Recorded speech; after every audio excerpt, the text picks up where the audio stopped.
Honorable Dukan Lachman. Monsieur le Président, je voudrais en premier lieu féliciter mon collègue, le docteur Ranganaden Padayachi, pour être venu de manière réfléchie et responsable présenter à la nation mauricienne des mesures jugées essentielles au bien-être de tous et à la prospérité de notre République, surtout dans un contexte très exceptionnel. Monsieur le Président, le budget reste un événement extrêmement important au Parlement et un événement crucial pour le ministre des Finances. Il s'agit aujourd'hui du tout premier budget pour le grand argentier et le premier budget de ce gouvernement depuis sa reconduite au pouvoir. Mais il lui a fallu au ministre des Finances tenir des consultations prébudgétaires en plein confinement, pour ensuite venir de l'avant avec un budget répondant au contexte du jour. Un défi de taille, un défi relevé. Notre nouvelle normalité, l'économie de la vie. Ce budget, tel que bien défini par le titre lui-même, traduit le besoin d'un équilibre que le gouvernement doit maintenant maintenir afin de relever les défis que nous lègue la Covid-19. Monsieur le Président, qui aurait cru qu'une pandémie d'une telle virulence viendra mettre à genoux l'économie mondiale aussi subitement? Le monde dans lequel nous évoluons est aujourd'hui complètement bouleversé. La Covid-19, rapide, est venue changer de manière drastique notre quotidien, notre mode de vie, nos habitudes et même nos réflexes. Rien n'est plus comme auparavant. Et j'insiste ici sur l'importance que chacun d'entre nous doit réaliser que nous vivons désormais dans un monde nouveau, volatile, incertain, complexe et ambigu. Et qu'il nous faut impérativement nous adapter à cette nouvelle normalité pour qu'ensemble, nous puissions surmonter nos difficultés et continuer à agir dans l'intérêt de chaque citoyen mauricien. Monsieur le Président, vous conviendrez que l'heure est à la solidarité. Le budget que nous vous a présenté le ministre des Finances, de la Planification économique et du Développement vient répondre avec cohérence à cette situation d'urgence. Les impacts de Covid-19 sont ressentis non seulement à Maurice, mais dans le monde entier, où différents secteurs économiques sont frappés de plein fouet. À Maurice, nos différents secteurs, dont le tourisme, l'aviation, le textile, entre autres, traversent par des jours difficiles. Les risques de perte d'emploi sont réels, avec tout l'effet que cela comporte. Il nous faut absolument nous réinventer pour prévenir un tel scénario. Et Monsieur le Président, le budget 2020-2021 vient justement nous donner les moyens avant-gardistes pour cette réinvention. Pour commencer, la relance de l'économie, assurée par une enveloppe de 100 milliards, est vraiment opportun. Le nouveau modèle pour la pension, avec plus de justice tenant compte la démographie, l'introduction de la contribution sociale généralisée et encore l'introduction du chèque emploi-service aux milliers de Mauriciens travaillant dans le secteur informel.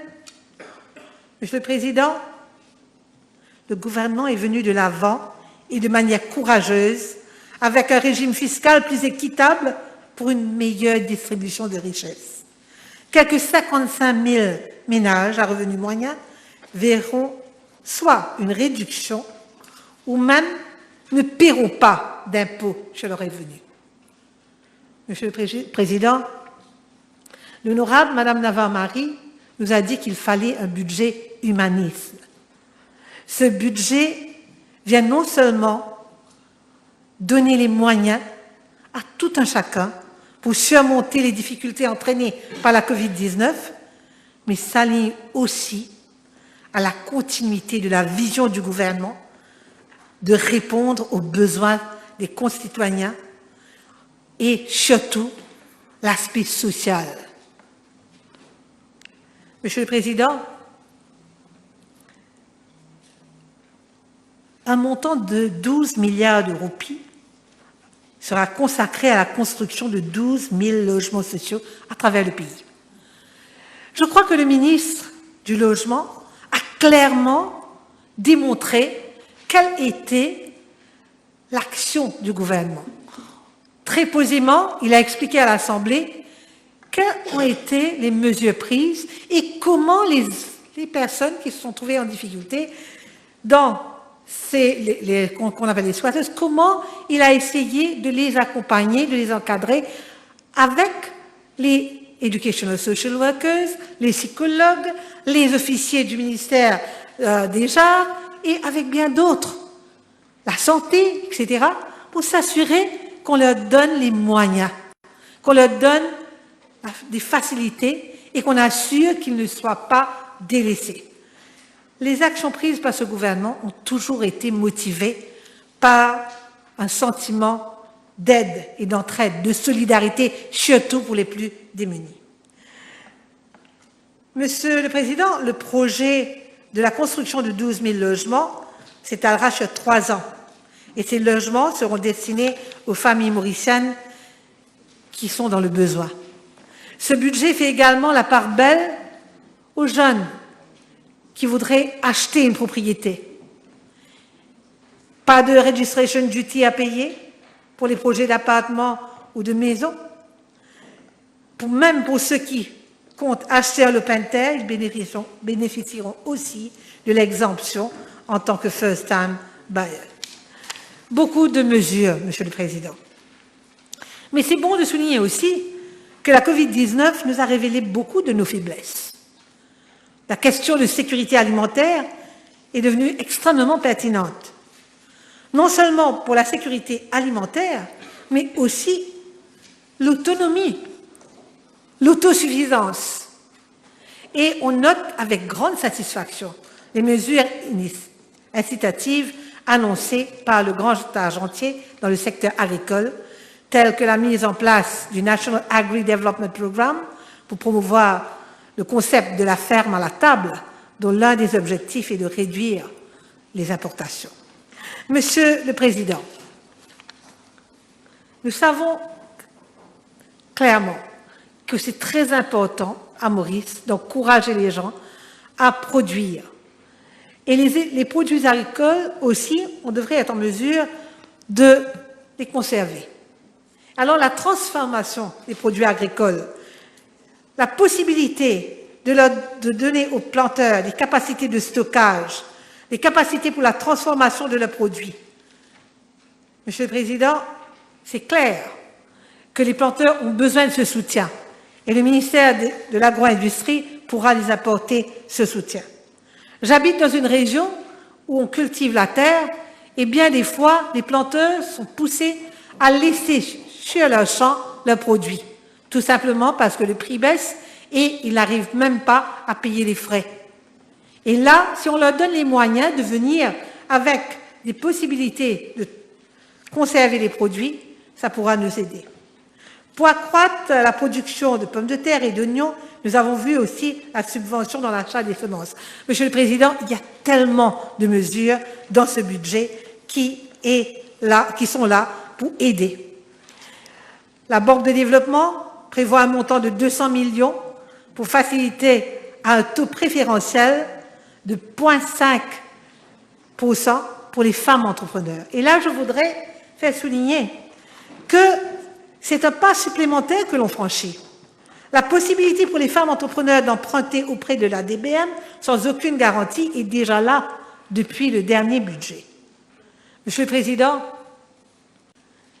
c'est ce gouvernement qui est venu avec le maximum de mesures pour aider les femmes à se lancer dans le business.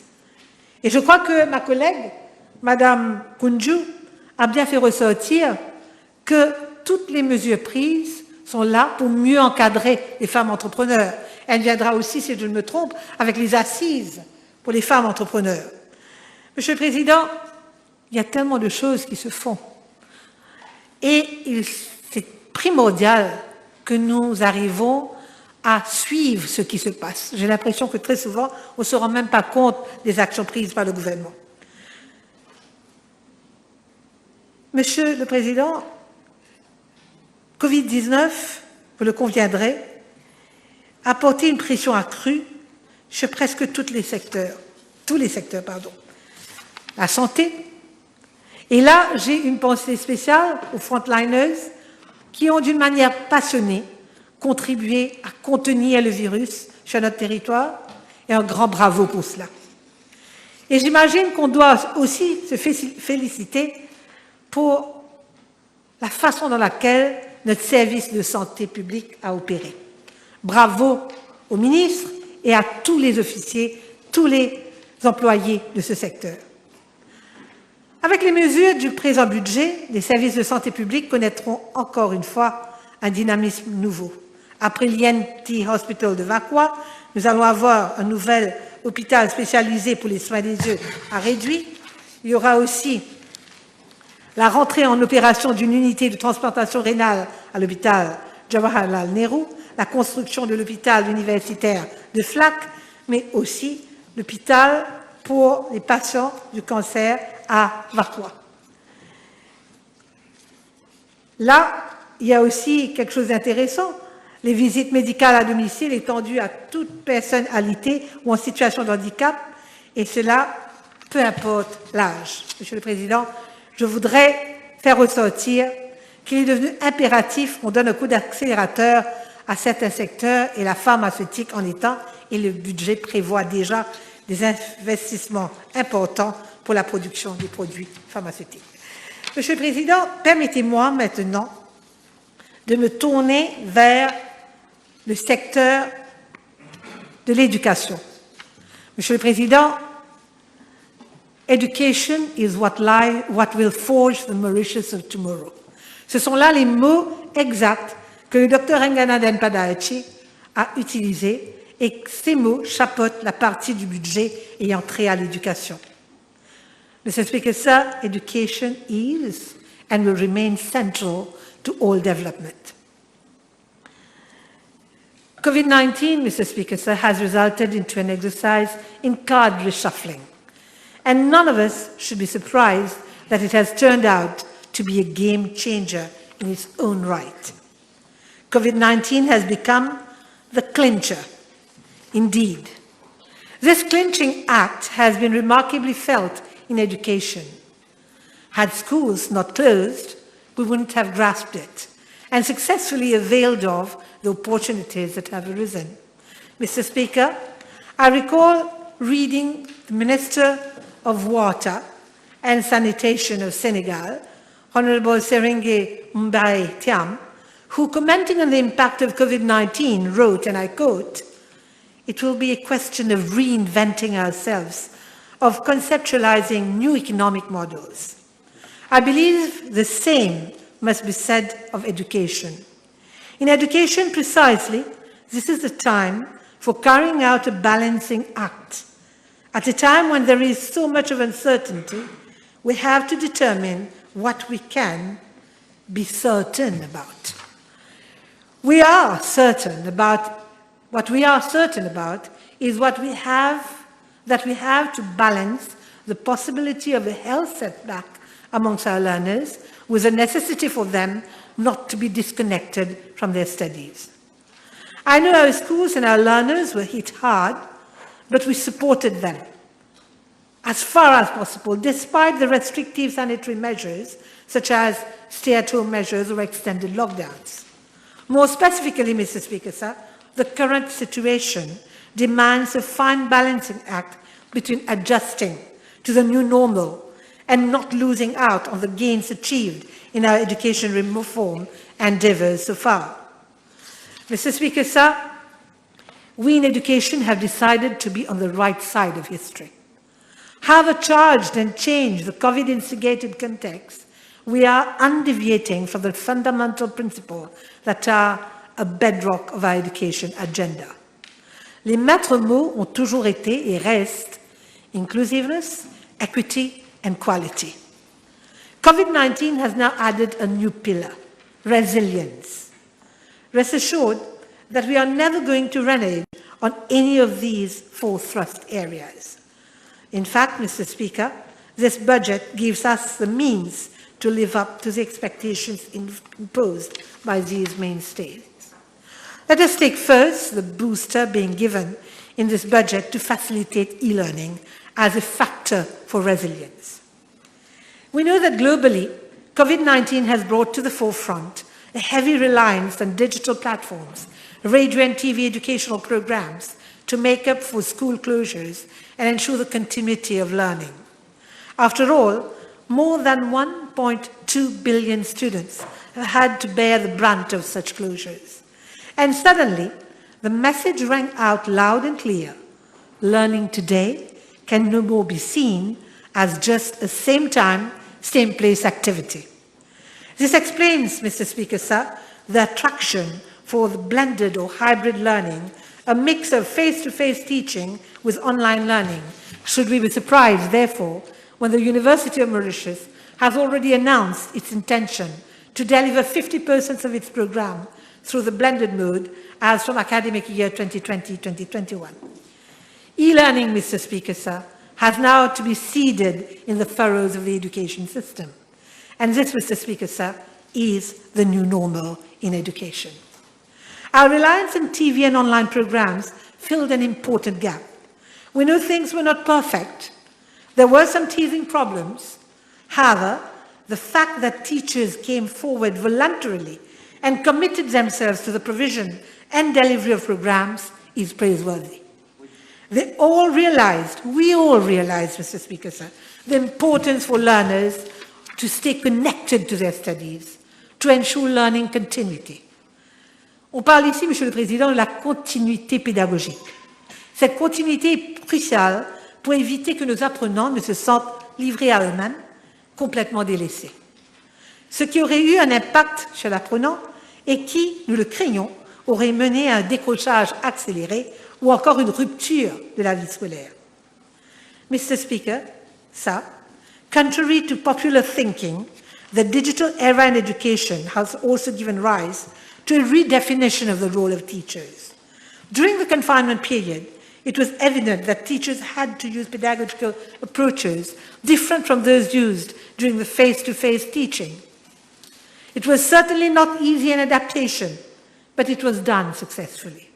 This also demanded further training, and I'm glad to state that with the help of webinars, we have managed to train some 5,000 educators, and they were initiated on how to conduct online programs. I must say that the teachers, both the teachers and the students, especially the students, adapted very easily to the new approach. Here it's true to say that our learners belong to the Generation Z. Technology is part of their identity, of their DNA, and they had no difficulty at all to hop on the new mode of delivery. Mr. Speaker, sir, we saw this coming from a distance. Hence the provision of tablets in lower grades in the primary subsector to facilitate early exposure à la chose numérique, the early digital learning program. Incidentally, allow me to confirm that the early digital learning program is slated to continue for the remaining grades in the primary.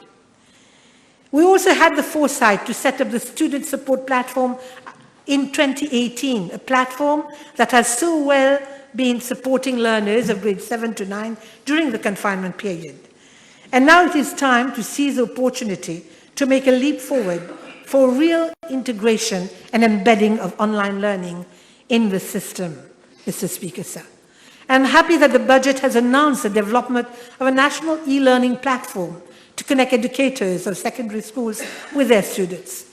We recall, Mr. Speaker, sir, that in the COVID-19 Miscellaneous Provision Act 2020, specific provisions were made for the continuity of learning through distance education and online teaching.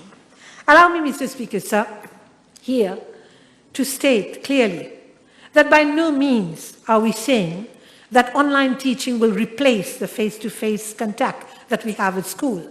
But we are saying that we are moving towards a new hybrid type of school, a blended mode, a hybrid mode, where both will come to play. Mr. Speaker, sir, accordingly, the National E-Learning Platform will be developed to support this continuity of education. This would further enhance our preparedness should there be any resurgence of epidemics. A platform, Mr. Speaker, sir, which will equally allow learners and educators to interact, discuss the educational resources, either individually or in a group setting, and educators will be able to teach in a lecture or classroom format, or even virtually using video conferencing tools. It will also allow for the monitoring of performance and even virtual evaluation. Monsieur le Président, je voudrais ici faire mention de quelques petites choses. Madame l'honorable Navarre-Marie nous a dit que jamais le online teaching pourra remplacer le face-to-face.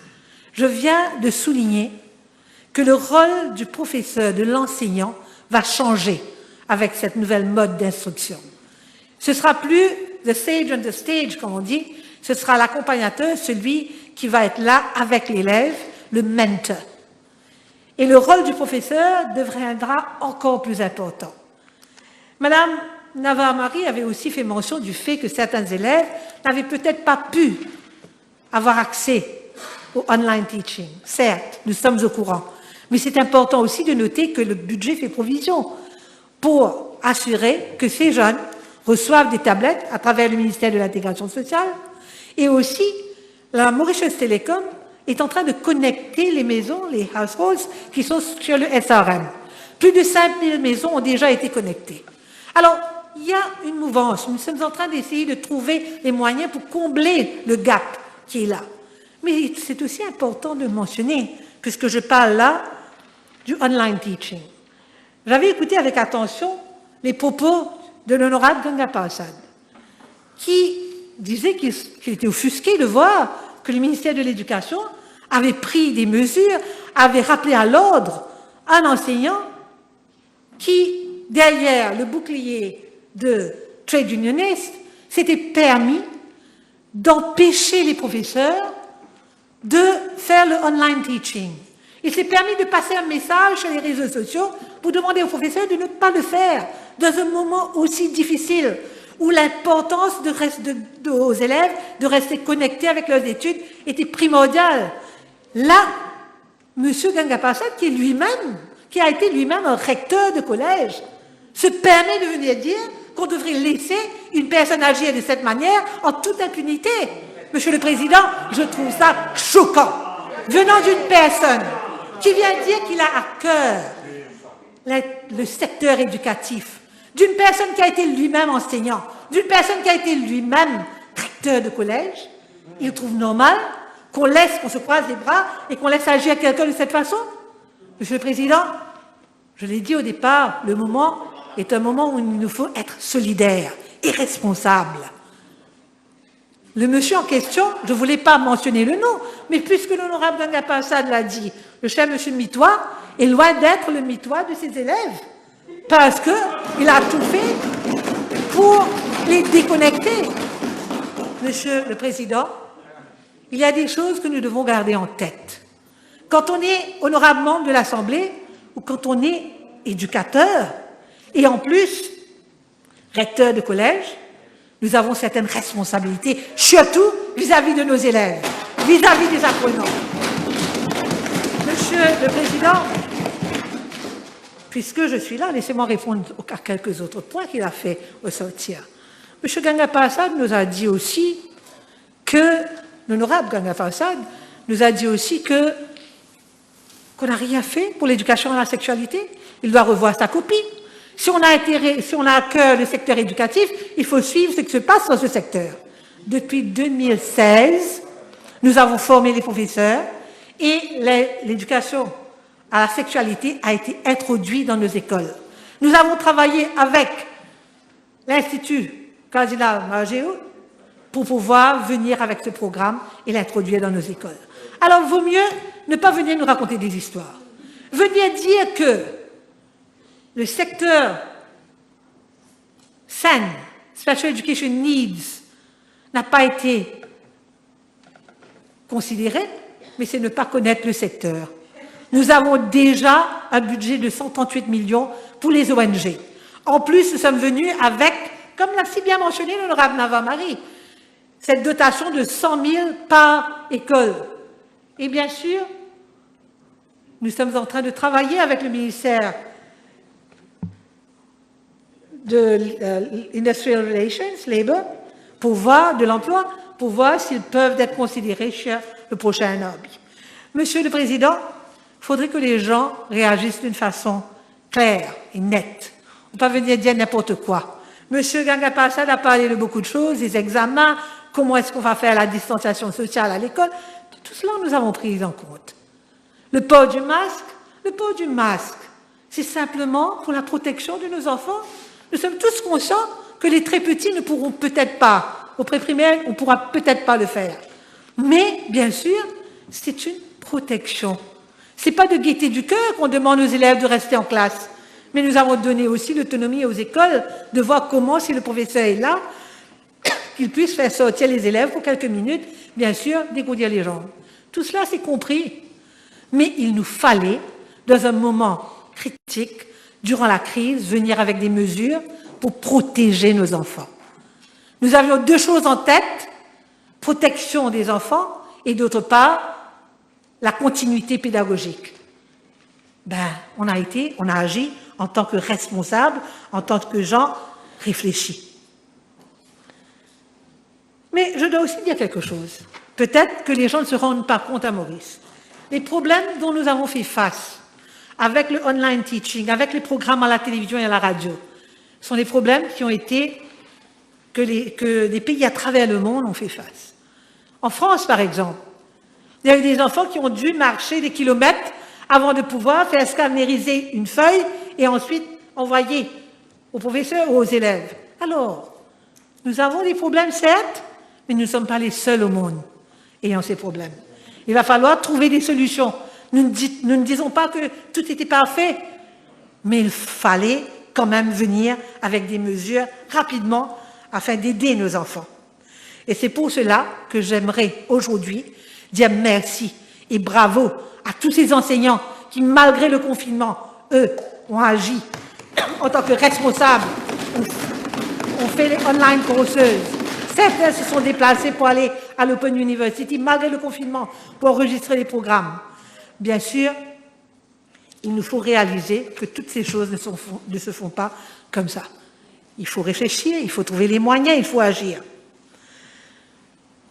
Mr. Speaker, sir, I'm therefore extremely happy to note that the budget caters for those who, as mentioned by my colleague, may not have been able to follow the classes. So the budget caters for those who have been victims of such digital divide. And in this connection, I'm glad to note that digital tablets will be provided to the needy students through the Ministry of Social Integration. And also, loans would be provided to households. This includes students and educators for the purchase of laptops and other IT equipments. On the other hand, even loans up to 1 million will be given to private colleges for upgrading their IT infrastructure. Mr. Speaker, sir, I hardly need to explain the appropriateness of these measures to scale up actions already afoot for the digitization of classrooms. Another step towards the digital transformation we have embarked upon, Mr. Speaker, sir. Agreed, technology is not a magic bullet, but these measures will do a lot of good to the system as a whole. For one thing, they will facilitate access and improve education delivery. We know this has been heralded during the confinement period as a major equity issue. For another, they will pave the way for personalized learning and act as a prompt for students to learn. And we all know that the skills that people need in today's world, namely how to search for information, to evaluate sources, and to work in teams, are best generated with the aid of technology. Not to labor the point, such measures highlighted in the budget will enable teachers to move out of the routines and to take over a new role as mentor, come guide and facilitator. But, Mr. Speaker, sir, these measures will also help to make us move to the next step of our development. The budget refers to the creation of a data technology park at Côte d'Or, one that will have 12 specialized centers along with a deep artificial intelligence center acting as support for startups, existing businesses and government services. The question we need to ask ourselves is simple. Will this be possible if we do not have a tech-savvy human resource? This is the bottom line, Mr. Speaker, sir. Perhaps the best way to accelerate innovation and creativity is to bank on our young learners and youth who will be trained from an early age in the use and handling of technology. And this incidentally explains and justifies our early digital learning project. Mr. Speaker, sir, I will now move to the next booster in this budget. I believe the new context in which we are called upon to evolve gives us the opportunity to equilibrate two extremes. One extreme is that of concentrating on the here and now, and we are doing this by having advisories and tried and tested security protocols covering hygienic and social distancing norms, amongst others. After all, Mr. Speaker, sir, schools also have a mission to guarantee that children learn to be healthy while also ensuring that they are healthy to learn. This is one extreme, the here and the now. But we should also see COVID-19 as an opportunity for a foresight exercise in the domain of education. Where do we want the country to be in the future? What kind of conditions do we wish to see prevailing for our human resources? How would we soldier on to ensure that teacher training and professional development include scenarios for coping with crises? Are we going to witness a continued self-centered or a greater surge of international cooperation? The last is especially pertinent since, while the world was in lockdown, the people were still connected virtually. We witnessed the international community mobilizing itself to support countries. Webinars for exchanges, and not simply educational, became commonplace. Donc, ce sont là des questions qui nous taraudent. Quickly respond to some of these issues. Mr. Speaker, sir, taking up one domain that heralds an oncoming change and transformation in our education system, I'm referring here to the higher education, more specifically the internationalization issue.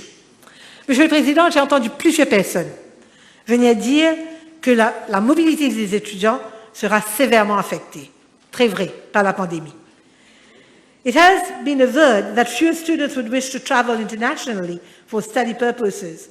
Already, the Group of 8, that is, the top 8 universities of Australia, have been talking about a loss of 50% of their revenue through non-mobility of foreign students, and it is true. However, people will travel less, we know, and at least in the immediate future. However, for Mauritius, it may be considered to be an exceptional case. We have received requests from foreign universities to implant branch campuses in Mauritius. Curtin has already done it. Murdoch University, along with University of Arizona's microcampus at the University of Mauritius, are there, and there are others having put in similar requests. Collaborations, signed MOUs with various countries and institutions already exist. While we can today boast of hosting local campuses of universities like of Nantes, SUPINFO, Middlesex University, African Leadership University, all of them of high repute. Lest we forget, the setting up of branch campus of top universities will help reduce the brain drain.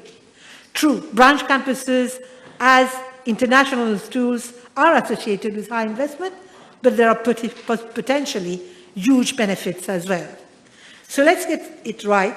Our strategic geographic location plays in our favor as a higher education destination, so does the security factor.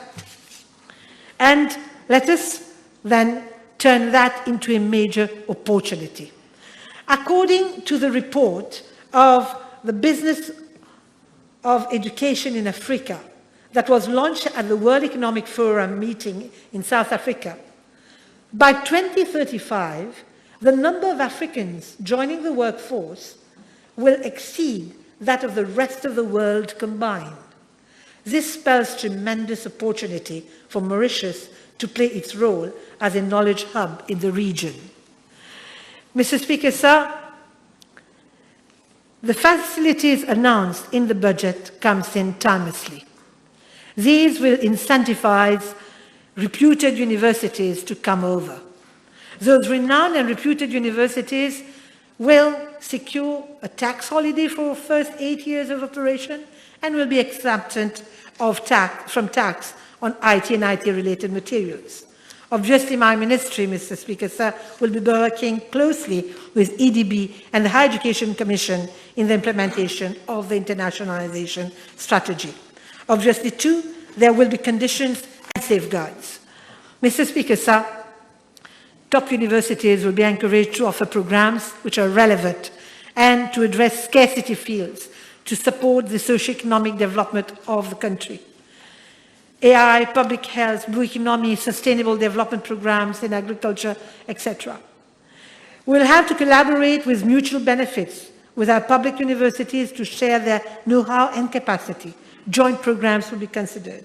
The setup of research incentive programs that will build capacity for both local and regional students. Niche research fields that are relevant to our needs as a society. Mr. Speaker, sir, universities will have to collaborate with industry to support innovation and set up programs that are industry incentives where students can acquire practical experience in the industry. Allow me, Mr. Speaker, therefore, before I close this chapter on higher education, to stress our determination to encourage research at institutional and national levels. Nous avons déjà investi massivement dans la recherche collaborative au niveau des universités à travers le Higher Education Commission. Tout dernièrement, nous avons signé un accord cadre avec le partenariat Hubert-Curien qui est un programme bilatéral de soutien de la mobilité des chercheurs. L'objectif du projet Hubert-Curien le réduit est de développer les échanges scientifiques et technologiques d'excellence entre les laboratoires de recherche et les réseaux scientifiques en favorisant les nouvelles coopérations. Mr. Speaker, sir, allow me to state what are the areas where research would be done. Le partenariat Hubert-Curien, le réduit, vise à une recherche conjointe prioritairement dans les domaines tels que l'énergétique, les énergies renouvelables, l'environnement et le changement climatique. Bien sûr, ça comprend aussi les sciences de l'ingénierie, la modélisation, l'intelligence artificielle, les études des océans, entre autres. Mr. Speaker, sir, allow me a quick incursion into another domain that the Honourable Minister of Finance has deemed fit, and rightly so, to focus on in the budget he has presented. I think we should all laud the Honourable Minister of Finance for having heard the voice of those who care for the welfare of learners with special education needs. Education is a public and essential good, and as such, it is a right of every citizen to stake a claim for quality education. So, I've just mentioned the amount that has been allocated for the SENS sector, but I'd like also here to mention that the SENS sector has to date indeed witnessed a lot of positive measures being taken and implemented to ensure all-inclusive schooling system. I'd like here to mention the creation of the integrated units in primary schools, the SEN Resource Development Centres, the availability of assistive devices, and to reply to Honourable Anti, who mentioned that we should now come up with scholarships for students with disabilities. I'd like to add that since 2017, every year, 5 scholarships for higher studies are offered to students having a disability, both in the academic and technical fields. I believe, Mr. Speaker, sir, that In the domain of higher education, of special education needs, we rely enormously on the support of NGOs, and they all play a prominent role as major purveyors of this service. I'm sure that they, like me, will note with pleasure that the financial provisions aims, among other things, at a greater professionalization of the sector. In addition, this budget will also make provision for a one-off grant of 100,000 rupees to each SEN institution run by an NGO. Mr. Speaker, sir, it is important for us to understand that the early childhood sector is also extremely important. We have come up with a new curriculum framework. We have come up with a new program for the professional development of all those working in the early education sector. It remains the foundation of the education sector, and we are going to give all the attention required to that sector this year. Mr. Speaker, sir, when all is said and done, it is a fact that COVID-19 poses serious threats to our traditional customs and routines. It certainly poses new challenges, but it is my sincere conviction that we should all work towards transforming these challenges into opportunities. We in the education sector certainly intend to do so. It is extremely interesting to note that we are, for instance, trying to make it, to look at the technical education sector with new eyes. Mr. Speaker, sir, a reform within a reform. Une refonte de l'éducation technique à tous les échelons et qui prône une conception novatrice de l'éducation technique de haute qualité. C'est ce que nous voulons faire. Et alors, Monsieur le Président, c'est extrêmement important aujourd'hui de se rendre compte que la technologie, in the form of artificial intelligence, robotics, Internet of Things, fintech, blockchain, amongst others, is extremely important in our daily lives. Lately, COVID-19 clearly evidenced how the use of technology can solve our problems. E-learning, e-commerce, webinars developed at a faster rate than expected as some people use their higher level skills to keep the economy and learning moving. Going forward, Mr. Speaker, sir, we are now keyed up to review the technical education sector. We intend to develop new courses in artificial intelligence, robotics, and the like. Green technology is already on. It goes without saying that success in this venture will be achieved through partnership, and thus employers will be encouraged to participate in the provision of technical education, in the design of the curriculum as well. Ultimately, it is expected that the higher percentage of students will join technical education, which is in line with the vision of government and the socio-economic needs of the country. The biggest opportunity that we are availing ourselves of and tapping is to make blended learning the new normality in the education sector.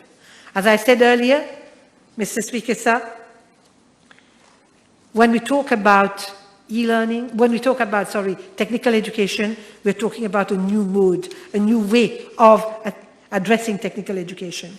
It is extremely important that when we look forward, it's extremely important to note that even the technical education side, Mauritius Polytechnics, which was set up only in 2017, today has more than 1,700 students. They've got more than 12 MOUs and active MOUs. They've linked up with HTMI of Switzerland, Murdoch University, and many others to ensure that our students get high-quality technical education as well.